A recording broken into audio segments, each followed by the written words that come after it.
பொம்பளை பிள்ளைகள் இருக்கிறது எவ்வளவு நல்லது தெரியுமா மக்களே வீட்டில். நீயும் நான் வந்து ஓரளவுக்கு எல்லா வேலைகளும் எனக்கு செய்ய தருவா பார்த்துக்கோங்க. சின்ன சின்ன வேலைகள், தேங்காய் திருவுறது, அப்புறமா தூக்குறது, ஏதாவது எடுத்து தர்றது, அந்த மாதிரிலாம் பண்ணுவா. நான் ஆரம்ப காலத்தில் யூடியூப் ஸ்டார்ட் பண்ணும்போது எனக்கு கேமரா ஸ்டாண்ட் எல்லாம் கிடையாது. அவள் வீடியோ எல்லாமே கூட அவள் தான் எடுப்பா. நான் எப்போதுமே சமைக்க ஸ்டார்ட் பண்ணும்போது ஃபர்ஸ்ட் வந்து சோறு அடுப்பில் வச்சிருவேன். ஏன்னா அது வந்து அடுப்புல இருந்து அது பாட்டுக்கு வெந்துட்டு இருக்கும். குழம்புனா நம்ம வந்து கிண்டணும் பறக்கணும் கூட்டுகள் வைக்கிறது.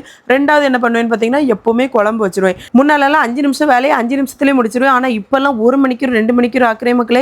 ஏன்னா வீடியோ எடுத்து எடுத்து நிற்பேனா வீட்டில் எல்லாரும் டென்ஷன் ஆயிடுவா. இப்போ சோறு ரெடி ஆகிட்டு குழம்பு ரெடி ஆகிட்டுனா ஒரு முட்டையை ஏதாவது பொரிச்சு எடுத்து கையில் கொடுத்து அவியலை சமாளிச்சிடலாம். அதனால தான் எப்போவுமே இந்த ட்ரிக்கை ஃபாலோ பண்ணுவேன். நீங்களுமே அப்படி தான் ஃபஸ்ட்டு வந்து சமையல் கட்டுக்கு வந்தீங்கன்னா ஃபஸ்ட்டு சோறை வைங்க, அடுத்து குழம்பு வைங்க.